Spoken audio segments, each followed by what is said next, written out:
Hey, this is Bo with Focused Engagement, and Kyle, go over to the other and make sure our sound is good. We did do a sound check. So today is Friday, which means we have another Focused Friday, and I am at the Small Business Law Center, and we're going to talk law today. Now, normally we talk marketing, but today is too good of an opportunity to miss talking about what kind of legal advice we should be seeking for as business owners. Not only if you're running a business, but if you're thinking of starting a business. Now, correct me if I'm wrong. I am of the opinion that in Utah we are very business friendly, but I almost think it's too easy to start a business because you can go online, you can set it up, and you have a business. But that doesn't mean you're doing it right. You can have a business name. You don't have a business. Okay, see, there you go. So there I is, my misconception. And that's actually how I started. I just went to the state and I filled out the paperwork and I got an EIN and I didn't worry about accountants or anything else until after the fact. And I made some serious mistakes. So hopefully today we're going to learn how to avoid making those mistakes. And if you did make those mistakes, how maybe to correct them before you get in too much trouble. So why don't you introduce yourself, what you do exactly, how you started it, Okay. We'll dive into some great questions. Okay. Well, my name is Sarah Larsen, and I've been an attorney now for almost 22 years. I hate admitting that because it tells you how old I am. For the first 10 years of my practice, I did mostly corporate work, and I helped a lot of small businesses as their in-house counsel. Sometimes 100% for one company, sometimes representing many companies who couldn't afford somebody on their own. So I helped a lot of small businesses with their corporate work, and then I took a year off and I had my first baby. And when I came back, it was after the 2007-2008 housing crisis. And so I started the Utah Bankruptcy Law Center and helped people with bankruptcies, which was great. I loved helping people. It gave me a little bit more flexibility to still be a mom. But as I was helping people, not just with their personal bankruptcies, but with business bankruptcies, I saw a lot of mistakes that they made. I saw a lot of things that they did that drove them to that point of needing a bankruptcy attorney. And so about 3 or 4 years ago, I started really kind of formulating the plan, and just about a year ago started the Small Business Law Center. So it's fairly new, but I'm not. I've been doing this for quite a while. And so I like to help people get their businesses set up correctly, maintain their records correctly, educate them a little bit on the bank accounts and some of the things that they need to do. In fact, I'll tell you funny, I was on Facebook one time and somebody was asking for legal advice and somebody else piped in with, oh, you don't need a lawyer, just go form an LLC and you're covered. And I was like, no, that is not the right answer. So like I said, it's, if you go get the EIN, you've got a registration with the IRS. If you go get state registration, you've got registration with the state, but it doesn't mean you have a business.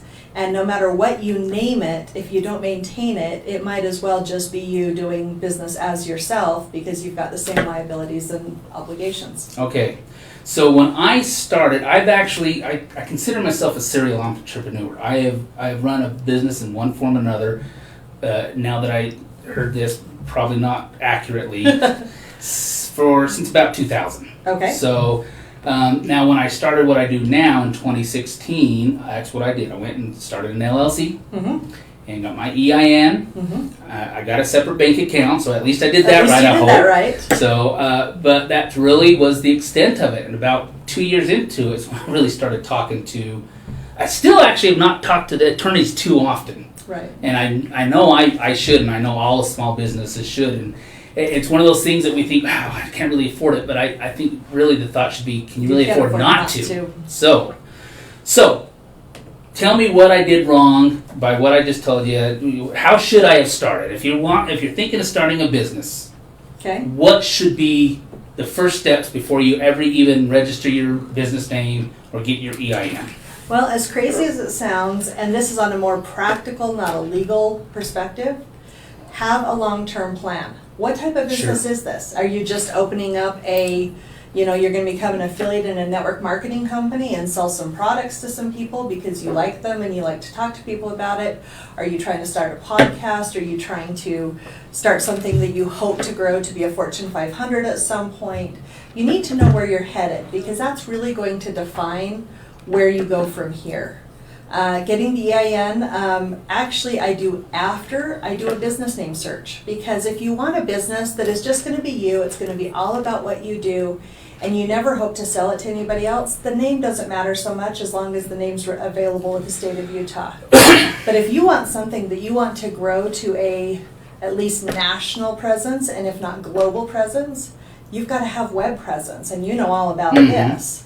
And so do the research and find out. There are places where you can do a free trademark search where you don't have to have an attorney involved.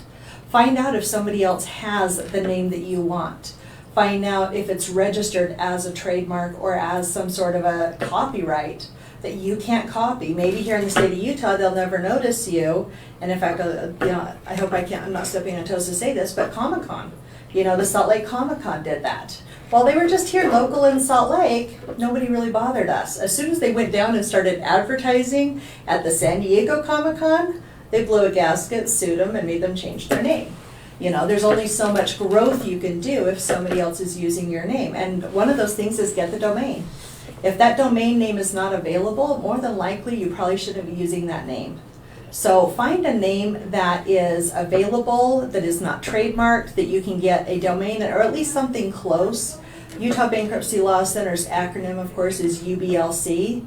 I couldn't get UBLC because it's some college down in South America. Okay, I'm not going to be in competition with them, we're fine. I just had to get Utah Bankruptcy Law Center, which of course is a horrendously long name, but at least it allowed me to be online and I didn't have any problems with that.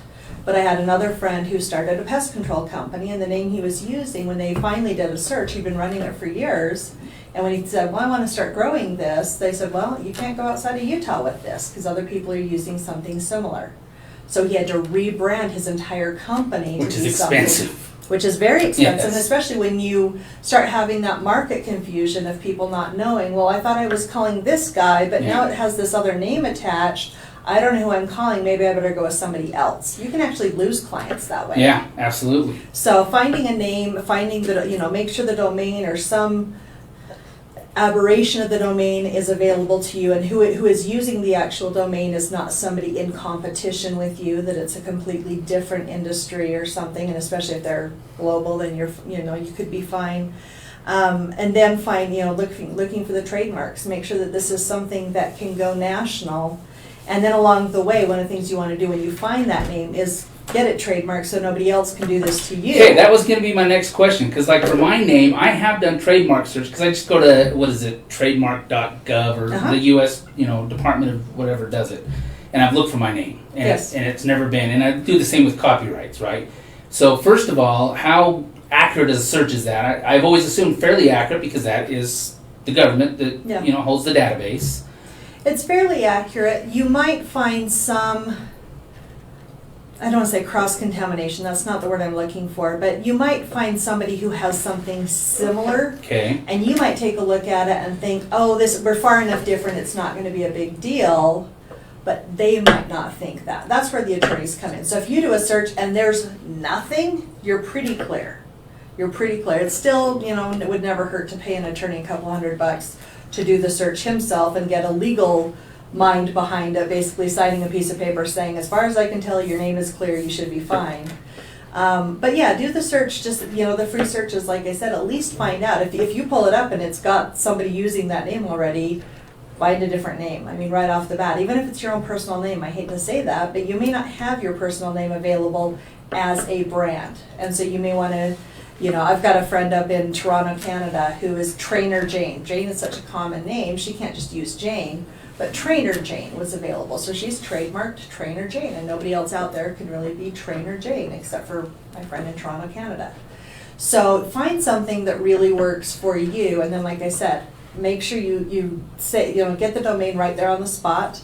I don't know how true this is, but I'm hearing that when you go do a search for a domain, automatically it sends messages to people. Somebody's looking at this. You might want to snatch it up so that you have to buy it from them. I've heard people say it's true. It hasn't happened to me so far. I've done searches and 3 days later the name's still available. But what if?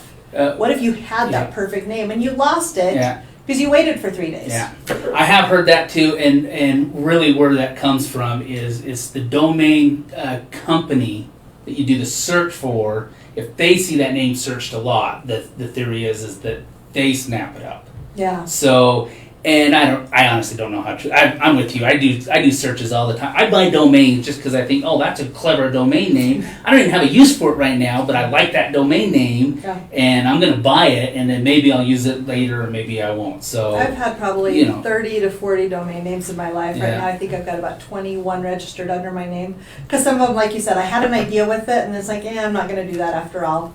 So I let them go, and some of them I maintain, still not doing anything with it, but I plan on it. Yeah. I don't sit on them just because, I think somebody's gonna buy it from me later for some premium price.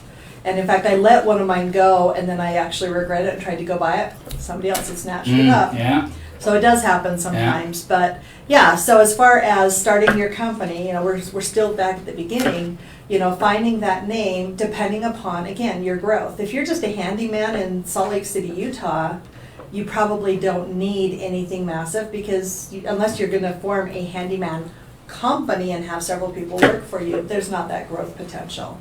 But if you've got something that you think is a really good idea that could grow, that could expand, that could get bigger, make sure that you have that capability before you start all the branding process. Okay, now you mentioned earlier, just because you have an LLC does not protect you. No. So what kind of things do you need to put in place? Now, for instance, I'm not on my house. Okay. I don't know if it's just fear or what, but and my wife has a great job, so she was able to just get the house under her name. Mm-hmm. But my thought was, man, if anything ever happens, I just want to make sure the house is protected. Yeah. Now, so I don't know if that was going to the extreme or if there's ways that things I could put in place. I am now an S Corp.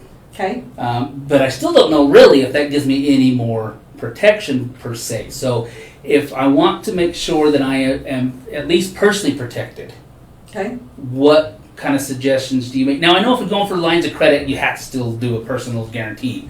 But other not than always, that, but yes. Okay, so we'll talk about that if you know any information about that. So what things would you put in place to protect you as you're starting a business? Okay, now you just asked me a question that I know you think is this big. It's really kind of this big. Okay. So I'll do my best to answer it, but if you need to rein me back into... So the key is there, if you want to know more after she gives us a taste, get a hold of her and sit down and get it figured out. So, because I think this probably is a very important question. Everything is a very case-by-case basis, and it depends upon what your business purposes are.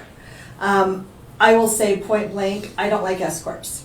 Okay. S-Corps really don't provide any protection. S-Corp is really something that was created more for taxing purposes. Yes, and I do know that. To make your taxes easier. Yes. But Utah Bankruptcy Law Center, for example, is an LLC that is taxed as an S-Corp.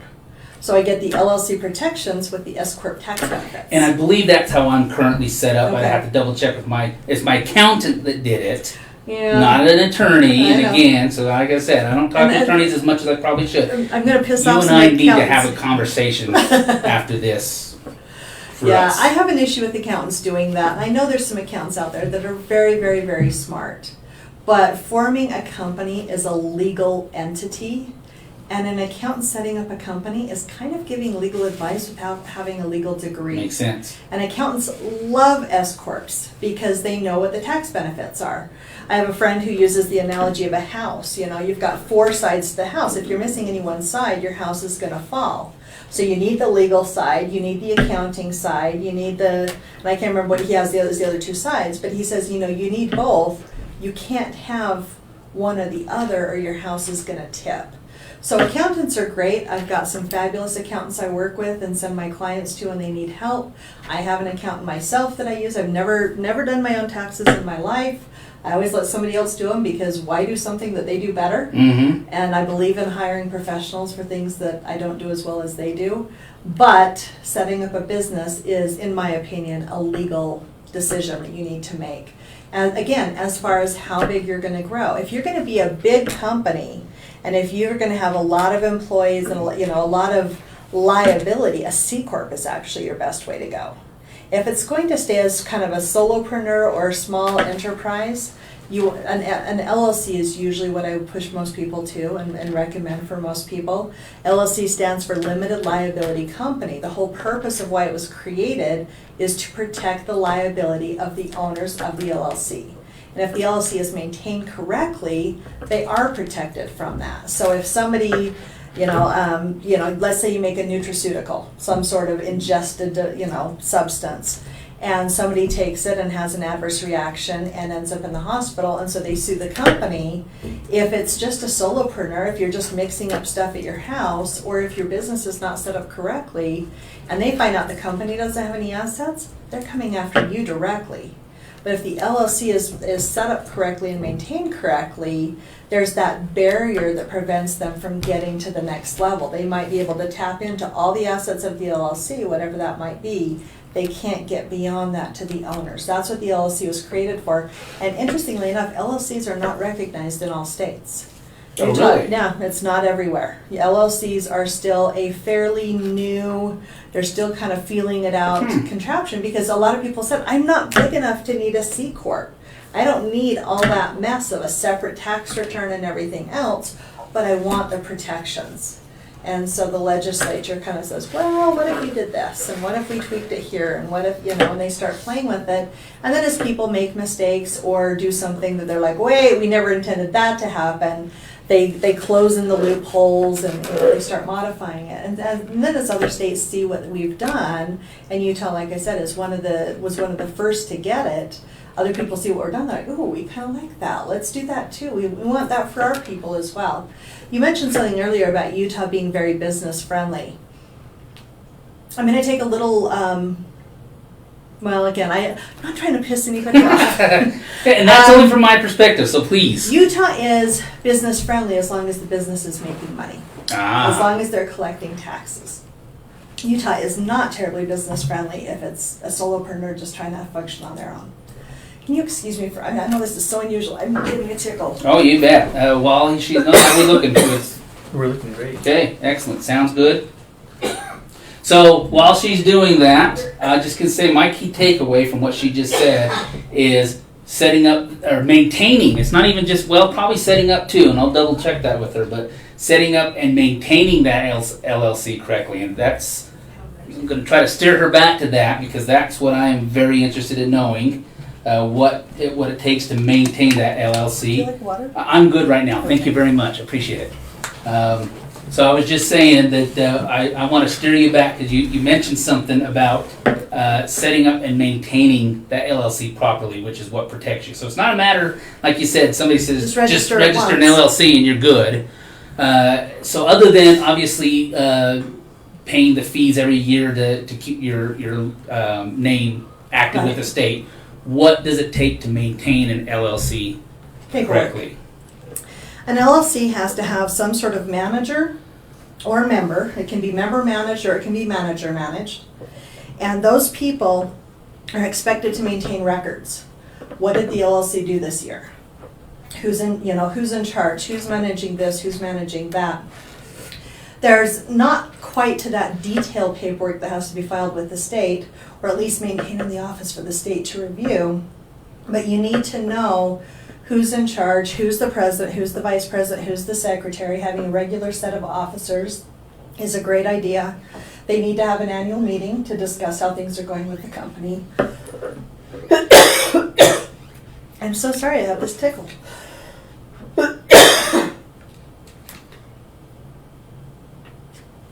And if you do that, if you maintain it as a separate company and file your taxes on it, which an LLC, again, when taxes and S Corp, is just a schedule on your personal taxes.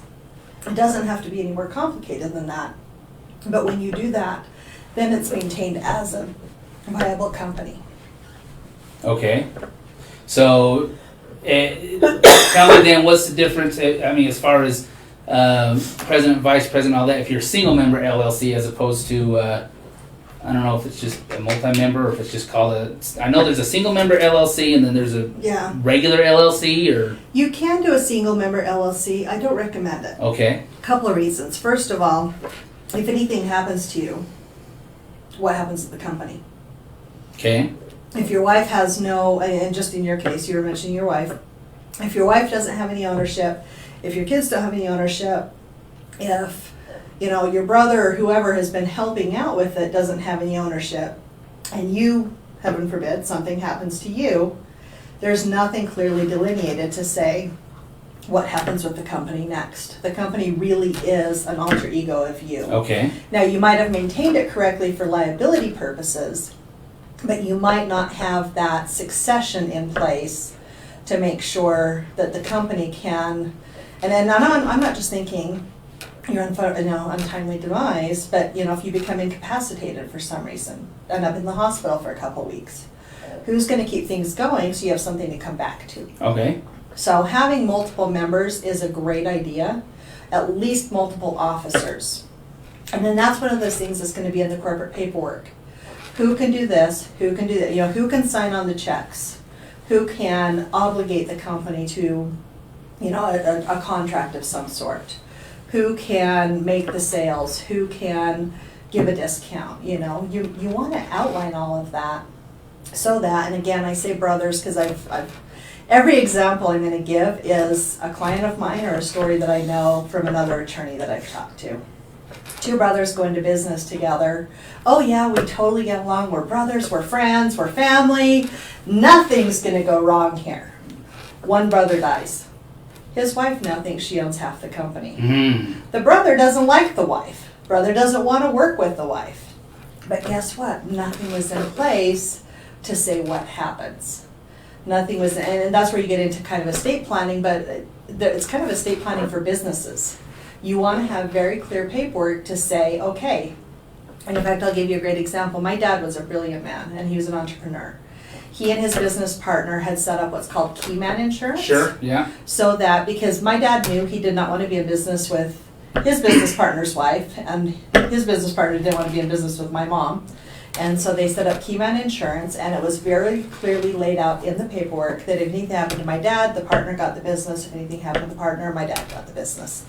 But in order to compensate the wives, the insurance policies went to the wives, so that everybody felt equal, or at least felt it was fair, that the wives got paid out what they would have been paid out had they taken over the business, but without any of the obligation. My mom's not a metallurgical engineer. She wouldn't have known the first thing about how to run his business. But she did, if anything had happened to my dad, thank goodness it didn't. She did want, she would have wanted to, expected to be taken care of because he spent all his time building this business for their future. So that's an interesting direction, because I've looked at Keyman Insurance. I think Keyman Insurance is great. I don't have any partners per se.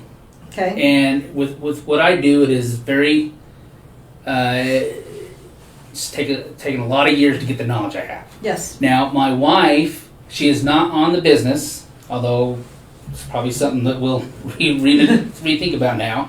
But so we thought about Keyman Insurance, but in my case, I don't have anybody to say who's going to take over. Now, I've been trying to build it up so I'm not necessarily important enough to the business to matter in the sense that I have employees that take care of everything. So if I died, my wife could step in and at least manage it, and everybody else is doing the actual work.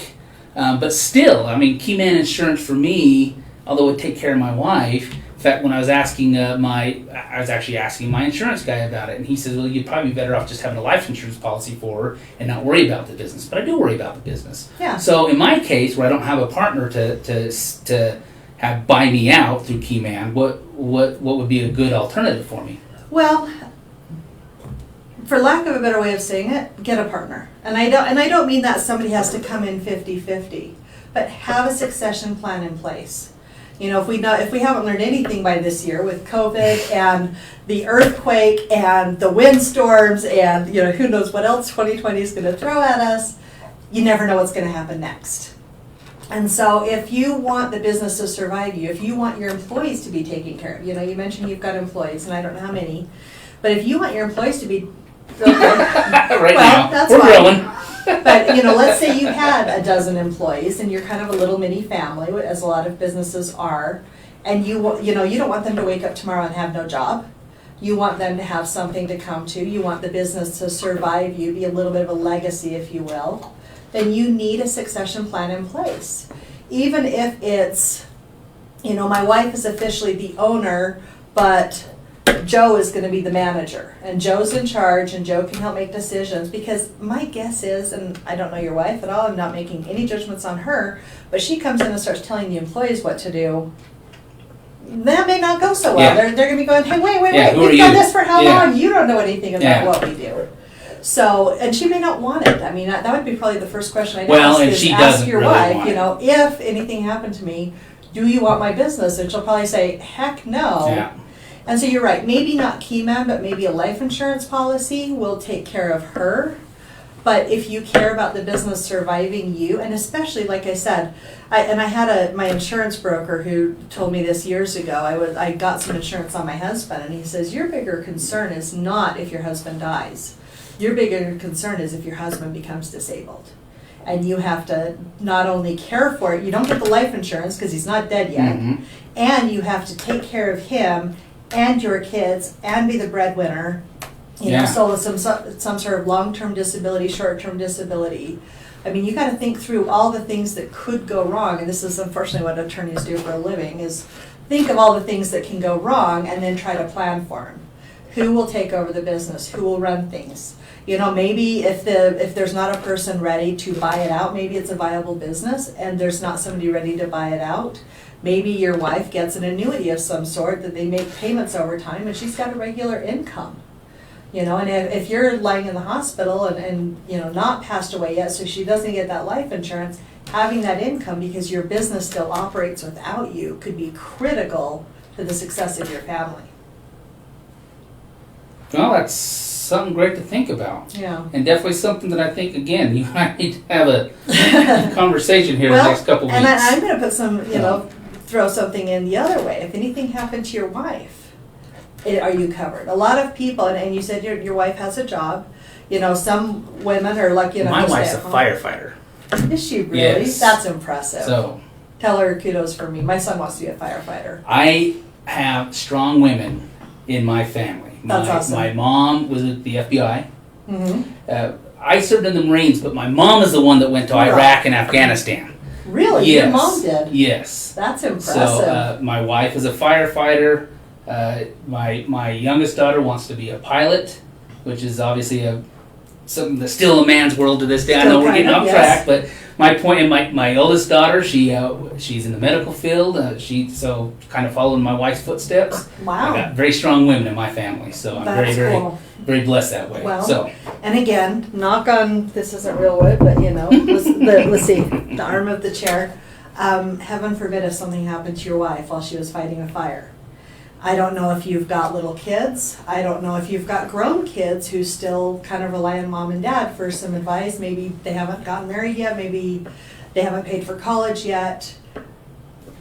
Everybody, and I was about to use the example of a stay-at-home mom. You know, I was talking to an insurance agent one time, and he kind of offended me because he was suggesting for a fact, you know, he was doing a presentation. He asked me to take a look at it for him to see if I liked the presentation. And he had allocated, I want to say like $500,000 in life insurance, or maybe it was $1 million of life insurance for the dad, but only like, you know, $100,000 or $200,000 for the wife.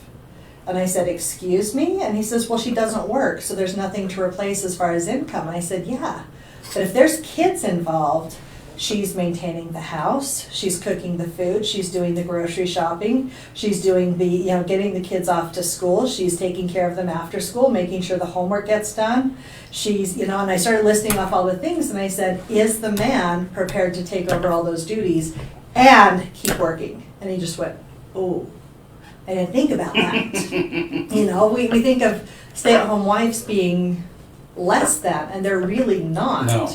And even if there's no kids involved, like I said, if maybe your kids are grown, maybe, you know, and I'm not saying you, anybody out there, you know, maybe your kids are grown and you're not thinking along the terms of childcare, but are you expected to contribute to some sort of a college degree of some sort? Will you want to contribute to a wedding? Will you want to be able to help pay for your grandkids' schooling, or, you know, provide some gifts and things along the way for the grandchildren?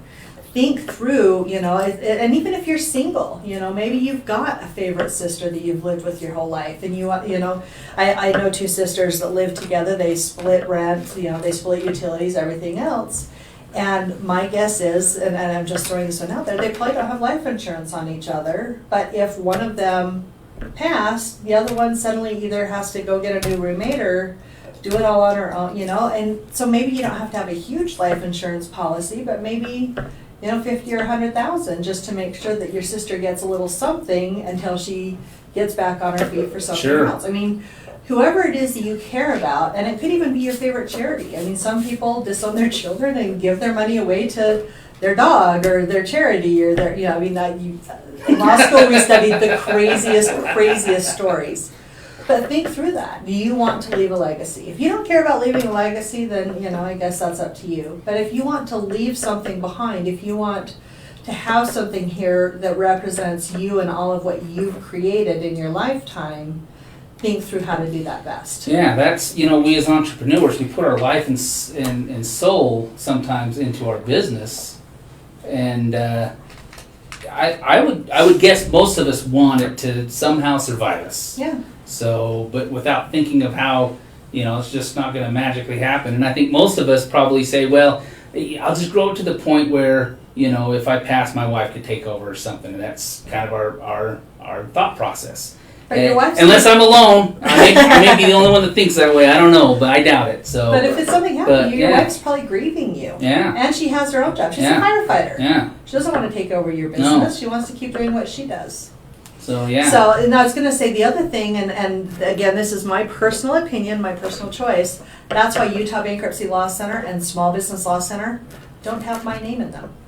Because I don't want it to be all about me. I don't want it to be limited to me. At some point, I want to be able to pass it on to somebody else and not have, so many of the law firms out there. Now, if you grow big enough that, Jones, Wello, Holbrook, and McDonough, all of those, as far as I know, all four of those gentlemen do not exist on this plane anymore. And so their legacy continued in that law firm. But most law firms, especially small law firms, it's named after a couple of named people. Well, then the new guy comes in and says, well, I want my name on the billboard. I want my name on the letterhead. I want my name on the bill, Yeah. And so they're constantly changing. And law firms merge. Fabian Clendenin became Fabian Van Cott. When Van Cott, I can't remember all the different firms. I mean, even just here in Salt Lake, and we're not that big of a market. That makes for a marketing nightmare. Oh, it is. It is. And in fact, I was just noticing as I was parking in the parking garage today, I looked across the skyline and there's the Fabian Van Cott sign on the building. And it occurred to me, how much did that cost them to switch from Fabian Clendenin to Fabian Van Cott on that building? I mean, that may not be big by itself, but you add in all of the social media, you add in all the letterhead and paperwork, you add, and then notifying all the courts. I mean, when I changed my last name when I got married, it was a nightmare. I can't imagine changing an entire firm name. Yeah. So I purposely named my firm, and any companies that I name, never, as much as I love my father and I honor him with me keeping my last name at this point, I will never name anything after that because I don't want it to be about me. I want it to be something that can be passed on. Sure, yeah. You say that. I my primary name, Focused Engagement, but I bought Bo Knows SEO. I haven't used it yet, but I bought it, and now I'm wondering if I should do a trademark. Bo Knows, obviously, that's why I did it. Yeah, Bo Knows is a big deal. So now I wonder if I could use it even if I wanted to. So I'll double check that. But I haven't used it for that very reason. I don't want to be. In fact, I even told Kyle, I do all the videos right now, but eventually I don't want to do these because I don't want to even be the face. Right. I want to be able to step away at any point, at least go on vacation and know, hey, I got people to cover it, and it's not, people aren't calling and say, well, I want to talk to Bo because that's who I see. Yes. So I agree 100%. So, we could talk all day. I could ask you a question all day long, and I would love it, but I'm going to ask just one more question I'm very curious about. Retainers. Okay. And for businesses, is it smarter for them to just have retain a lawyer or just know a lawyer that they can go to if they have problems? What's the best way to approach? There's so many lawyers. There are. And one of the reasons why I don't really talk to them is I don't know who to talk to. Yeah. And the ones that I have called, it's funny because they'll say, well, tell you what, this is my hourly rate, so unless it's a big deal, I wouldn't, they've actually told me don't bother coming in. Right. And I actually appreciate that. They're honest with it, and then I could think about it. But still, I mean, what's the best way to approach a lawyer? How do we make a relationship with that lawyer? Well, and first of all, I would say find a lawyer that if you're going to be running a small business, find a lawyer that knows and loves small businesses. Don't find the guy that's taking your job until he can get something bigger. There are lawyers out there, there are accountants out there that specialize, if you will, in small businesses. That's who they want to work with. I never want to work with the big guys. There's plenty, go work with the Fabians and Jones Waldos and Snow Christiansens and all those people you're going to be paying, a premium for. I want to work with the small guy. I want to help them be successful. And like I said, I mean, not reach a bankruptcy attorney is my biggest goal. Find somebody who cares about small businesses. And then some of us, and I can't speak for anybody else out there, but a retainer will usually get you a lower hourly rate. Okay. So you'll have a monthly expenditure that you're paying in. But then if you don't use it that month, the hours can roll over to the next month. So you've kind of got this person in your back pocket that when you need them, you can call them. The money's kind of already there, ready to be used up, if you will. And they'll usually give you a discount on the hourly rate because of the retainer relationship. The big firms, I'm 99% sure, aren't doing that. If you do need to call somebody on a one deal, hey, I need you to run a trademark on Bono's, am I allowed to use that, blah, blah, blah. You are probably just going to be paying some sort of a flat fee or an hourly fee for that person, and you'll probably be paying the most, but that's not a person, you don't need your trademark attorney all the time. And I won't do trademarks, by the way. That's one thing I should clarify, is if you've got an attorney who will do everything, they might not be good Jack at of all it. trades, master of none. Exactly. So find what they're good at and hire them for what they're good at. So go to a trademark attorney for trademark work. Go to a tax attorney if you've got a problem with the IRS. Go to a business formation, small business attorney to get things started. Go to a corporate attorney if you're trying to, get registered with the NASDAQ and, compete on the Fortune 500 level. And, there's different attorneys who will be able to help you do those things. Now, if we retained with you and we needed other services that you said, look, I don't specialize in that, would you have recommendations? Absolutely. You That's your one network thing. to- I network up the wazoo. Excellent. That's one thing that, and not just with attorneys. If you call me and say, hey, do you know somebody who can pour my concrete patio? Seriously, I've had people do that. Like, I've kind of become the person who knows people. So if I don't know them, I know who to reach out to and find out. I just had somebody ask me a crazy legal question. I'm like, wow, that's a first for me. I've never had that question before. I'm going to have to go find an attorney for you. But yeah, I know a group of attorneys. I actually am one of the, not officially an officer, but kind of a sub-officer of the small business section of the bar, so that I can associate with and get to know a lot of other small business attorneys, or solo small firm attorneys, I should say, not business attorneys, but solo small firm attorneys. Other attorneys who might do a little family law or might, estate planning, some of the different things that I don't want to touch. I know who I can refer that business out to, who will take care of them. And even down to, and I just threw family attorneys out there, not every family attorney is going to be the same.